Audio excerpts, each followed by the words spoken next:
Ruth squeezed Dale's hand across the polished oak table, her laughter sharp enough to cut the buzz of the restaurant.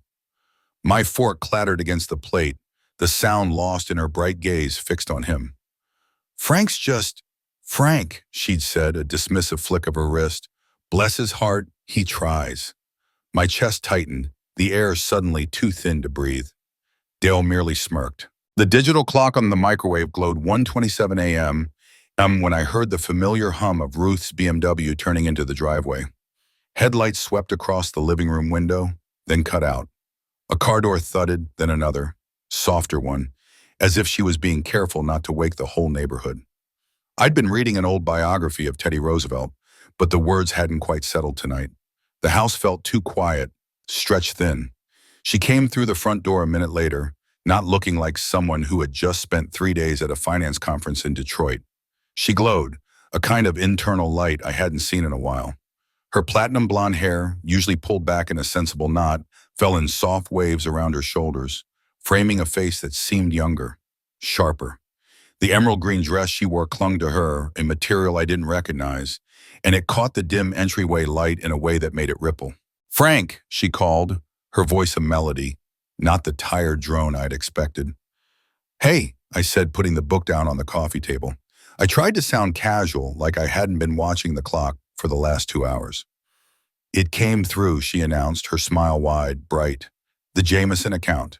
They're going with our proposal for the East Coast expansion." She paused, letting the news hang in the air between us. "It's big, Frank, real big. A lead for my own division, maybe." I pushed a smile onto my face, forcing the corners of my mouth up. "That's great, Ruth. Really great. Knew you'd get it." The words felt thick in my throat, almost too sweet. She kicked off her stilettos, sending them skittering across the hardwood floor. One clipped the baseboard with a faint thud. Her movements were fluid, almost careless. As she bent to pick up her briefcase, her phone buzzed on the hall table, a quick, insistent vibration. She glanced at it, a flicker of something unreadable in her eyes, then dismissed it with a wave. "Just work stuff. Dale's a pain, always sending emails at all hours." I watched her. Her posture, usually a little stiff after long days, was now graceful, relaxed. Her shoulders were back, her head held high. This wasn't the Ruth who usually dragged herself home, collapsing onto the sofa, drained. This was a different woman, transformed. "Conference go well?" I asked, my voice flat. She hesitated, straightening up. "Yeah, fine. Lots of good contacts, but honestly, I'm beat." She ran a hand through her hair, a gesture that seemed practiced. "Mind if I unpack and shower first? I just want to scrub off the travel." "No, go ahead," I said, picking up my book again, though I didn't look at it. She headed upstairs, her emerald dress shimmering with each step. As she reached the landing, she started humming. It was a tune I didn't recognize, light and airy, almost playful. A knot tightened in my stomach. From downstairs, I could hear the shower running, a steady white noise. Then, through the rush of water, I heard it again, the faint, insistent buzz of her phone. It buzzed once, then twice, then a rapid succession of 3 more times. Too many messages for routine work stress, I thought, picturing Dale at his desk, burning the midnight oil. He was many things, but a relentless texter wasn't usually one of them. The shower kept running. I waited, listening. The buzzing stopped. A few minutes later, the water cut off. I moved quietly like a shadow up the stairs.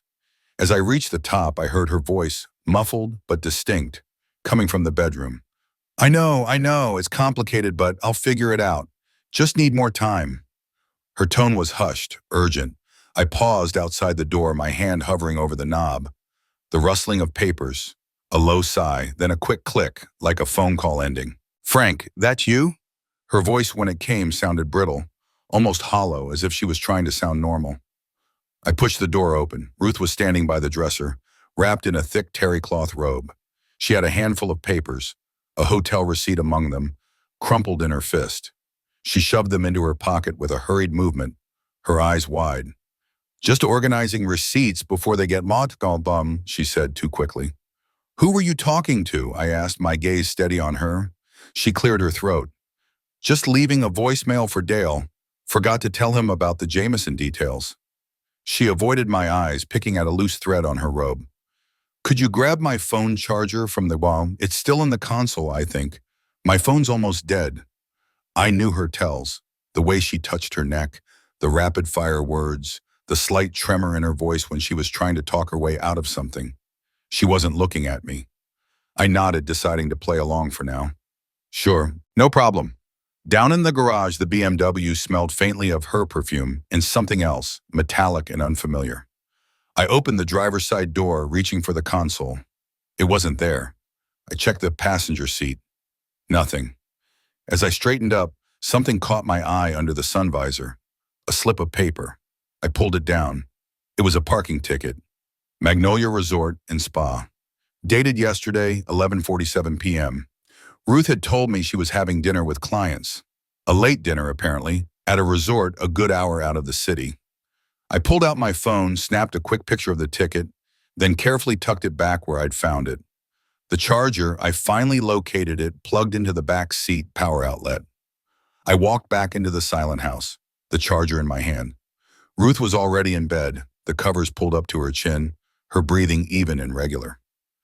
She was pretending to sleep. The sun was already high when I woke up.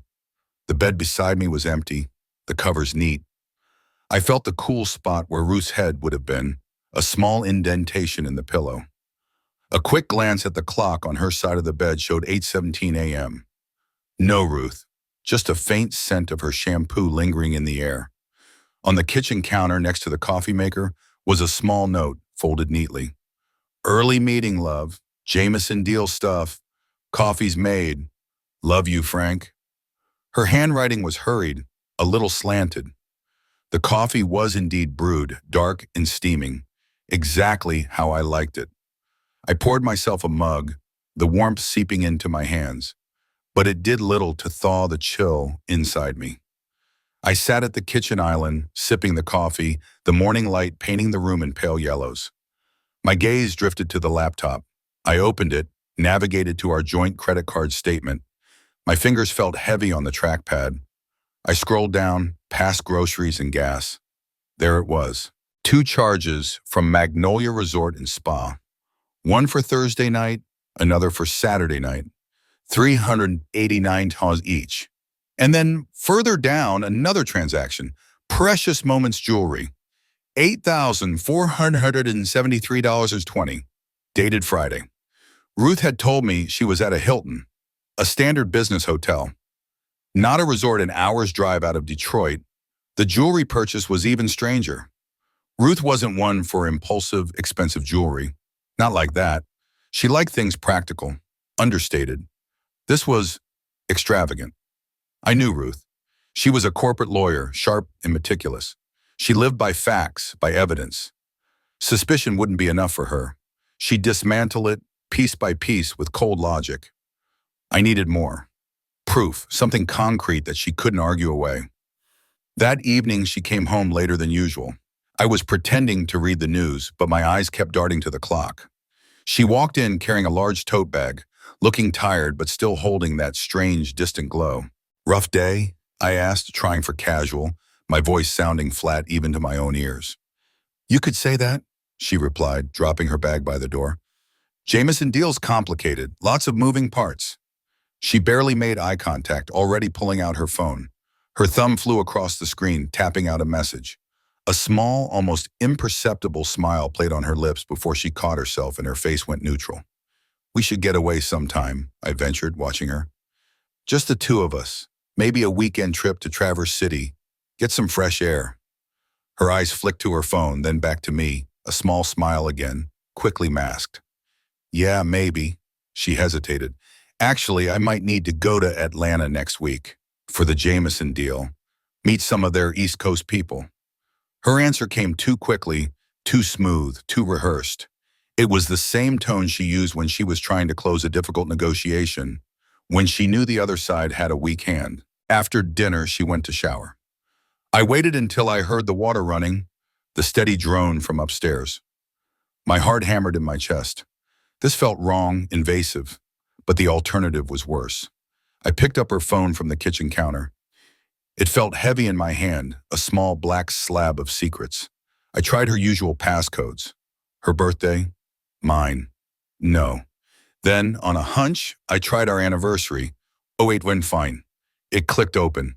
My breath hitched. I scrolled through her apps, trying to appear nonchalant, as if I was just checking the weather. Then I saw it. A small, innocuous icon shaped like a speech bubble with a faint, almost invisible W. Whisper chat. I opened it. The screen showed a single conversation, labeled T. My stomach dropped. I scrolled through the messages, my hands trembling so hard I almost dropped the phone. Can't wait to see you again. Atlanta will be perfect. No one I know there. Read one message from T. Ruth's reply, I hate lying to him, but what choice do I have? It's easier this way. He'd never understand. More scrolling. Intimate jokes I didn't recognize. Shared memories I wasn't a part of. Plans for future weekends. Whispers of a life being built without me. The words blurred, but the meaning was brutally clear. My vision swam. The air felt thin, sharp. I memorized what I could, the dates, the names, the implications. My mind raced, trying to piece together the timeline, the pieces of the puzzle I now held in my trembling hands. Then, with a practiced calm I didn't feel, I locked the phone, placed it back exactly where I'd found it. Moments later, I was back on the couch, eyes fixed on the TV, a documentary about deep-sea creatures playing, when Ruth emerged from the shower, smelling of lavender. The next morning, I called my office. Not feeling great, I mumbled into the phone. Going to take a sick day. The words felt true enough. My head throbbed, my stomach churned. I needed to think. I needed to figure out what my next move was. I pulled out my old flip phone, the one I kept in the glove box for emergencies, and dialed a number I hadn't used in years. Gary, I said, when he answered on the third ring. It's Frank. You busy these days? We agreed to meet in Springfield, the next town over, at a diner known for its stale coffee and discreet booths. The diner booth smelled faintly of stale coffee and industrial cleaner. Gary, his face a roadmap of hard living and late nights, listened as I laid out the pieces. The Magnolia Resort receipts, the bizarre jewelry charge, the whisper chat app, Ruth's hurried note, her evasive answers, the parking ticket. Each detail felt like a shard of glass, sharp and cold, as I pulled it from my memory and placed it on the chipped formica table between us. He stirred a packet of sugar into his coffee, his eyes steady, unblinking. There was no judgment in his gaze, just a professional calm. So, he said, setting the spoon down with a soft click, you want me to tail her? I nodded, the word tight in my throat. I want to know the truth, all of it. I need to understand what's happening in my own marriage, Gary, what she's doing, who she's with. The desperation in my voice surprised me, even as I spoke it. I needed to know, not just suspect. I needed facts, clear and undeniable. Gary agreed to start discreet surveillance, his focus initially on Ruth's movements around town, especially in the days leading up to her claimed Atlanta trip. He asked for her usual schedule, her car make and model, her office address. He wrote it all down in a small, worn notebook. In the days that followed, Ruth became even more distant. Her phone was a permanent fixture in her hand, her attention constantly elsewhere. Her stories grew more convoluted. Late night with the Jameson team, she'd say, coming home after 9, smelling faintly of a perfume I didn't recognize. Or, new client demands, Frank, they're really pushing hard. She'd rattle off details of meetings and proposals, but her eyes would betray her, darting away if I looked at her too long. The strain of playing along, of observing her every move, every word, was immense. It felt like living underwater, every breath a conscious effort. I found myself scrutinizing her, trying to find the tells, the small cracks in her composure. My own emotions were locked down, a heavy weight in my chest. I couldn't afford to show anything. Not yet. She started bringing home little gifts, a new book for me, a small, expensive bottle of cologne I wouldn't have picked out myself. Once, a rare imported beer she knew I liked. They felt forced, offerings to appease a conscience, perhaps. Her gestures were too bright, too sudden, almost frantic. Then, a week later, Gary called. His voice was low, devoid of emotion, just the facts. She's on her way, Frank. Just left for the airport. Delta flight 147 to Atlanta. But the travel details don't add up for a corporate conference. How so? My voice was tight. Checked her booking. She's got a room at the Viridian. It's a boutique place downtown, not one of the big business chains her firm usually uses. No conference listed there either. He paused. And she's not alone. My breath hitched. What do you mean? Got some preliminary photos, he said. Discreet, from a distance. She was met at the airport by a man. They took a cab together to the hotel. Saw them check in. A man? Yeah, face is a little obscured in the shots, but definitely not you, Frank. I stared at the phone in my hand, the polished metal feeling cold against my ear. The dread in my stomach, which had been a dull throb for days, now solidified into a cold, hard ache. In the jewelry? I asked, a sudden thought. Ran that down too, Gary continued, his voice unwavering. Precious moments. Not what you'd think. It's a high-end place specializing in custom pieces. Your wife bought an engraved men's watch. Real expensive, Swiss movement. The picture arrived on my phone moments later. A grainy, zoomed-in shot. Ruth, her blonde hair shimmering, a wide smile on her face, arm linked with a man. He was tall, dark-haired, his back mostly to the camera, but the angle showed his arm, his hand resting on her lower back. Too familiar. Too intimate. Who is he, Gary? I asked, my voice barely a whisper. Working on it, cross-referencing flight manifests, hotel guest lists, then hitting social media and corporate registries. Give me a few hours. A few hours later, the second call came. Got him, Frank. Name's Travis Miller, Senior Account Manager for Sterling and Finch. They're a direct competitor of Ruth's firm. He's based out of their Chicago office, but travels a lot to Atlanta. No connection to Jameson. No official business with Ruth's firm at all. The pieces clicked into place, sharp and painful. The dates, the locations, the expensive watch, the hidden app, the whispered conversations. Travis Miller. T. It was all there, undeniable. The house was too quiet, the kind of quiet that buzzes in your ears, fills every corner, and makes the air feel thick and heavy. I'd spent the afternoon meticulously organizing the evidence. The printed photos of the Magnolia Resort parking ticket, dated 11:47 p.m. The credit card statements, highlighted charges for the resort rooms, the jewelry store, the rental car in Atlanta. Gary's report, a crisp printout detailing Travis Miller's bio, his firm, his travel schedule, and the screenshots of the whisper chat, chilling in their brevity. Each piece went into a plain manila folder, tabbed and neat, ready for display. I felt nothing but a cold, hard resolve. Ruth arrived home around 7, her usual time after a business trip. Her small carry-on bag rolled behind her, a small, brightly wrapped gift box in her hand. Her smile was practiced, a little too wide, a little too quick. Atlanta was a beast, she said, letting out a theatrical sigh as she dropped her bag by the door. Long flights, endless meetings, but I think we landed the account.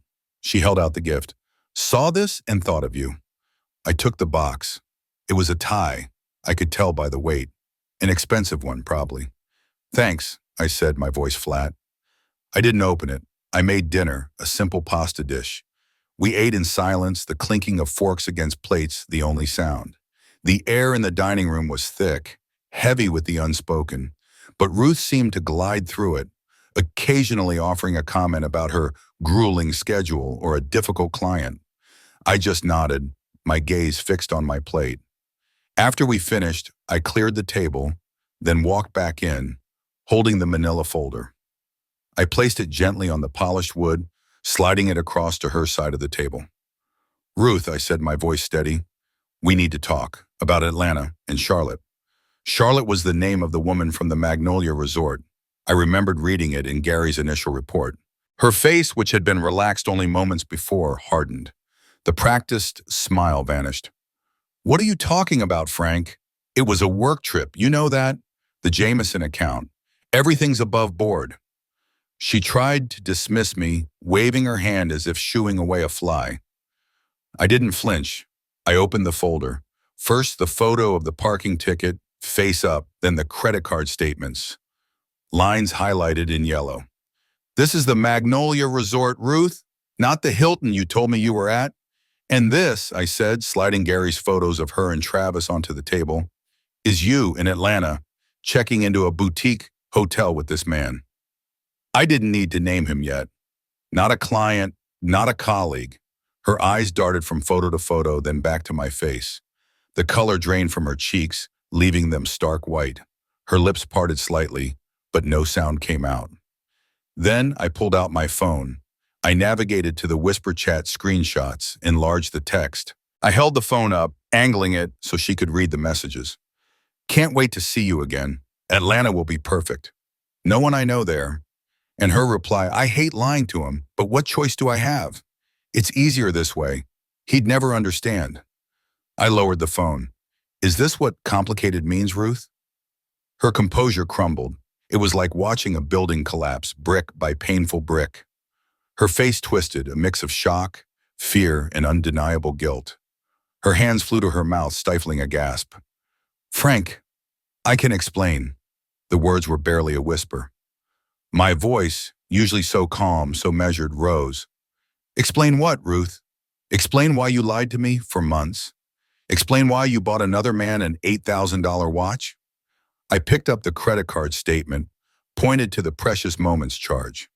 Explain why you were shacked up in a resort when you told me you were at a conference. Explain any of it. Tears welled in her eyes, then streamed down her face, carving paths through the faint makeup she wore. She reached across the table, her hand trembling, trying to touch mine. I pulled back, my hand clenching into a fist under the table. I couldn't bear her touch. It just happened, Frank, she sobbed, the words tumbling out, broken and desperate. I didn't mean for it to. He understood me. I felt seen. Understood you? I leaned forward, my voice dangerously low. Seen you? Who is Travis, Ruth? How long? What is he to you? I demanded to know everything, the full, ugly truth, no more half answers. She took a shaky breath, wiping her eyes with the back of her hand. Months, she admitted, her voice hoarse. It started casually at a client mixer. Then it just escalated. The pressure at work, the financial worries, us. You always seemed so busy, so distant. I just felt overlooked. I looked at her, the woman I had married 8 years ago, the woman who had shared my bed, my life, my dreams. But all I saw was a stranger. Her face blotchy with tears, her words stripping away everything I thought I knew.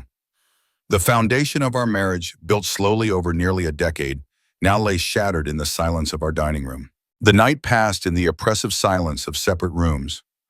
I lay in the guest room, staring at the unfamiliar ceiling, every creak of the house amplifying the hollowness inside me. Ruth was in our bedroom, but I knew she wasn't sleeping either.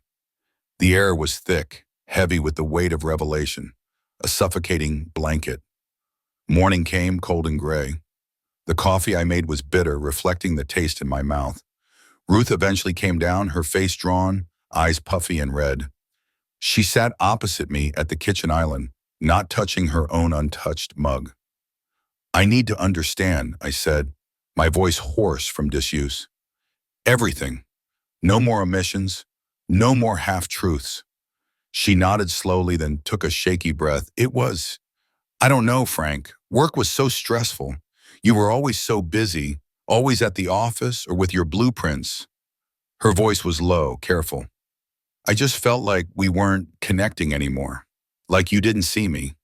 She tried to rationalize, painting a picture of a lonely wife driven by circumstance. This wasn't an accident, Ruth. I countered, my voice flat.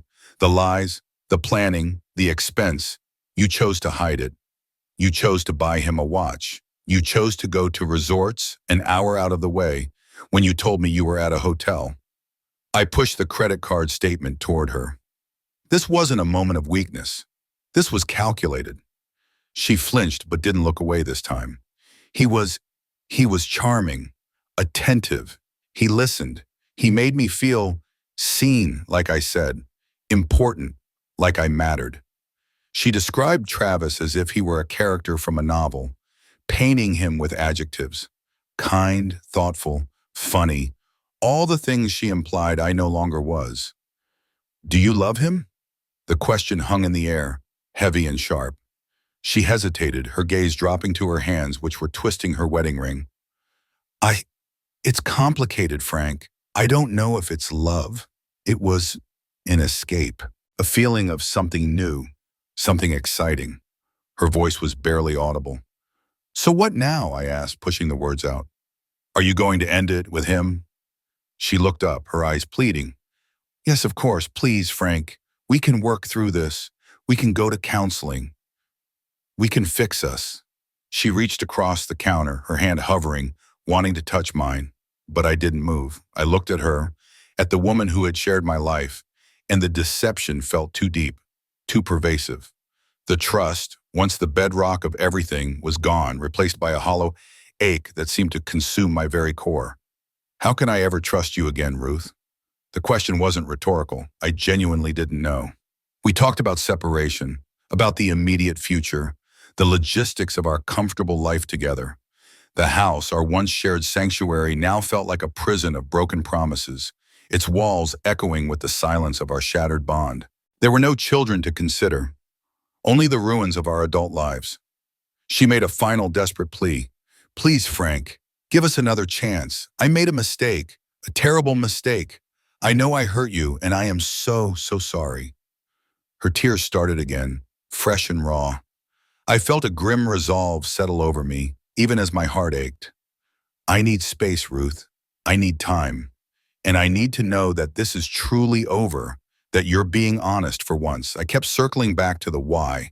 Not just why she did it, but why our love, or what I thought was our love, had gone so profoundly wrong. Was it ever truly there for her? Was it all a mirage? We agreed to a temporary parting. Ruth would stay with her friend Clara for a while. It would give us both room to breathe, to think, to untangle the knotted mess of our lives.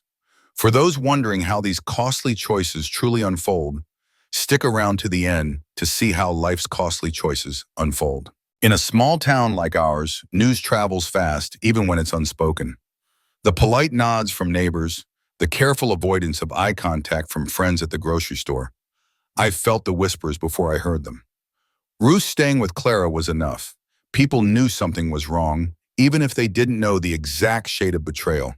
The reasons for now remained veiled behind a polite facade of we're taking some time apart.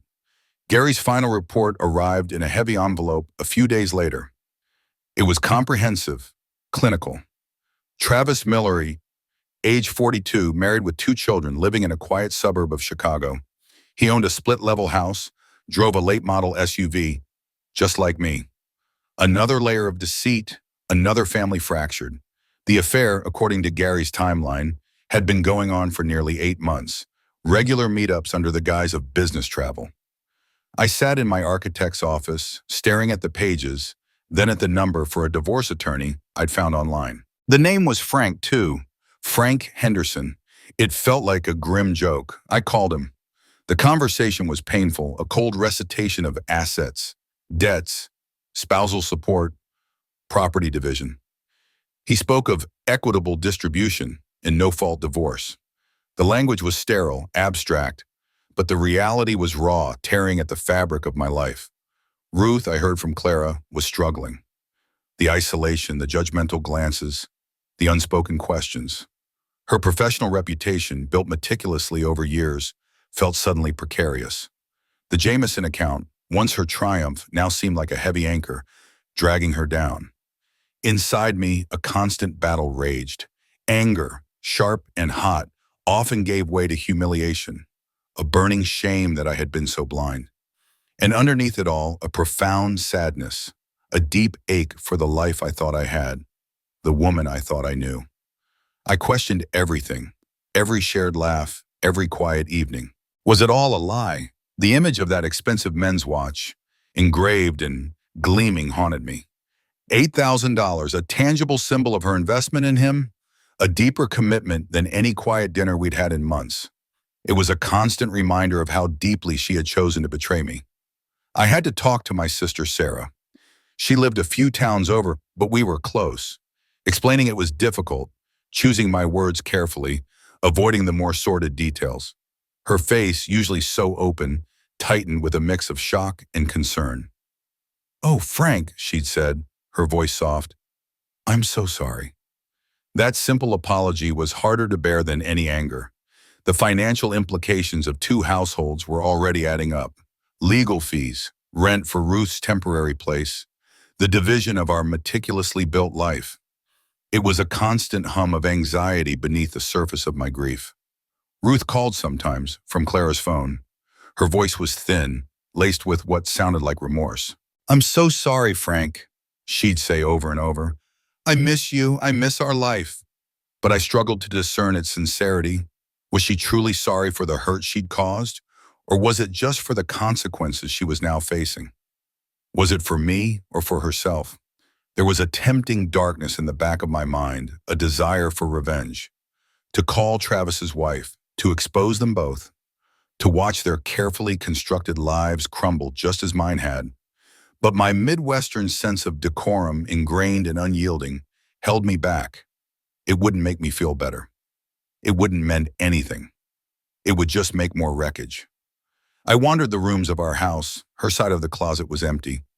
The scent of her perfume had faded from her pillow. Every space, every object seemed to echo her absence, a silent testament to the end of a life I had meticulously planned, carefully built. Beyond the betrayal, I mourned. I mourned the loss of the woman I thought I knew, the laughter, the quiet companionship, the shared dreams. I mourned the future we envisioned together, a comfortable, predictable path. Now all of it was gone, vanished like smoke. I knew with a certainty that chilled me to the bone that the path ahead would be long, arduous, and filled with a pain that no quick fix could soothe. Weeks blurred into a quiet, painful rhythm. Ruth called, her voice softer, humbler than I'd ever heard it. She apologized again, this time with a conviction that felt more genuine. She told me she had ended things with Travis, that she saw the wreckage she had caused. I listened, my grip on the phone tight, the words washing over me, but forgiveness felt impossibly distant, a shore I couldn't yet see. The scars were too fresh, too deep. News trickled back through Gary's network. Travis Miller's marriage was indeed in trouble. The ripples of Ruth's choices were spreading, touching lives she likely hadn't considered. It didn't bring me any satisfaction, only a heavier sense of the collateral damage. Ruth, I heard, was also facing professional scrutiny. The Jameson account, once her golden ticket, was now tainted. The whispers about her conduct, the long hours she'd spent networking in Atlanta, had reached the right ears. Her ambition was being viewed through a different lens. I found small comforts in my own daily routine.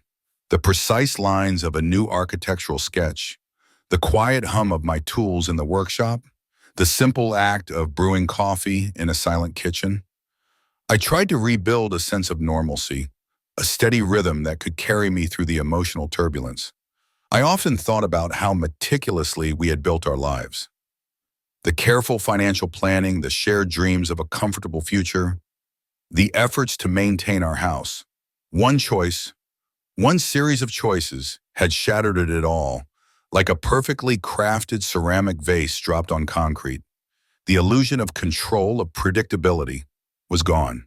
A moral dilemma gnawed at me. Should I expose Ruth and Travis fully?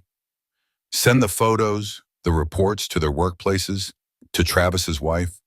There was a primal part of me that wanted to, but then I imagined the fallout, the public spectacle, the further humiliation for everyone involved. I found myself choosing silence. It felt like a stronger, more dignified path, a quiet suffering that was preferable to the inevitable mess of a public scandal. Ruth's life, I understood, had become increasingly isolated. Friends once shared had quietly chosen sides or simply withdrawn, awkward and unsure how to navigate the new landscape. The comfortable social fabric of our small community had frayed around her. One night, I sat down and drafted a letter to Ruth. I poured out all the anger, the hurt, the confusion, the betrayal. Every single raw emotion that had been churning inside me for weeks, pages filled with words I could never say aloud. When I was finished, I read it, then folded it neatly and placed it in a drawer. I never sent it. It wasn't for her, it was for me. Despite all the answers I had uncovered, lingering questions still haunted me. What were the deeper cracks in our marriage that I had missed? Or worse, that I had ignored? Had I been so focused on my work, on our shared future, that I hadn't seen the gradual erosion of what was truly important? We met at Frank Henderson's office to discuss property division. The conversation was sterile, legalistic, focused on numbers and assets. It masked years of shared history, of intimacy, of two lives woven together. She looked tired, her ambition still there but muted, weighed down by visible regret. Her professional success, the Jameson account, was still hers, a victory of sorts. But I knew, and she knew, it felt hollow, tainted, a trophy won at too high a cost. For a fleeting moment, as she spoke to her attorney about some legal nuance, I saw a flicker of the old Ruth, the sharp, ambitious, vibrant woman I had fallen in love with all those years ago. But it quickly vanished, replaced by the mask of contrition in the weary lines around her eyes. There was no dramatic reconciliation, no vengeful triumph, just the slow, painful process of two lives detaching, inch by agonizing inch, like old roots being pulled from stubborn soil. Months later, the divorce was finalized. A cold legal document, signed and sealed, marked the official end of our marriage. I remained in the house, now truly my own, filled with ghosts and echoes of a life that was. I rearranged furniture, painted the living room a new shade of gray, trying to make it feel new, to scrub away the past. Ruth had moved to Chicago, I heard, a new job opportunity, a chance to escape the whispers and the weight of her deceit. Travis Miller's own marriage, Gary informed me, had also fractured. His career took a hit, a quiet consequence echoing across the miles. I tentatively re-engaged with the world, with friends, with family, slowly beginning to trust the ground beneath my feet again. The lessons were etched deep, the painful reality of betrayal, the absolute necessity of honesty, and the terrifying fragility of relationships. I considered the broader moral landscape, how choices, even private ones, ripple outwards, touching so many lives. Ruth had paid a heavy price, not just the loss of our marriage, but a tarnished reputation, the crushing weight of her actions. Flickers of a future, a life beyond the shadow of betrayal, started to appear, faint at first, then brighter. I reached a quiet acceptance, not forgiveness, but a release from the consuming anger and pain. I found a resilience, a quiet Midwestern strength in simply enduring, in moving forward with hard-won wisdom. Some wounds I knew never fully heal, but they scar over, becoming a part of who you are, a testament to what you've survived. Years passed. I saw Ruth once at a gas station an hour from here, in a town I rarely visited. She looked older, her hair pulled back, a weariness in her eyes. We exchanged a brief, polite nod, a weary recognition that spoke volumes. The fire was gone, replaced by a quiet acknowledgement of shared history. I drove away, leaving her and the past behind, looking towards a new horizon, still distant but no longer shrouded in darkness. The quiet, solitary future stretched out before me. The quiet hum of the empty house was a constant reminder. No more early morning notes, no more hurried phone calls. The divorce, finalized months ago, had stripped away the legal bonds, but the emotional scars remained, a complex topography on the landscape of my life. I had learned to live with them, not forgotten, but integrated. I spent my days in the familiar rhythm of my work, the precise lines of architecture, a stark contrast to the messy unraveling of my past. There were no grand epiphanies, no dramatic confrontations, just the slow, steady process of rebuilding, piece by careful piece. Ruth had moved on to a new city, a new life, the distant hum of her ambition carrying her away. I had found a quiet resilience and endurance in the simple act of moving forward. The future, once so clear, was now an open horizon, still undefined, but no longer shadowed by betrayal. I had learned to trust the silence, to find solace in the steady beat of my own life.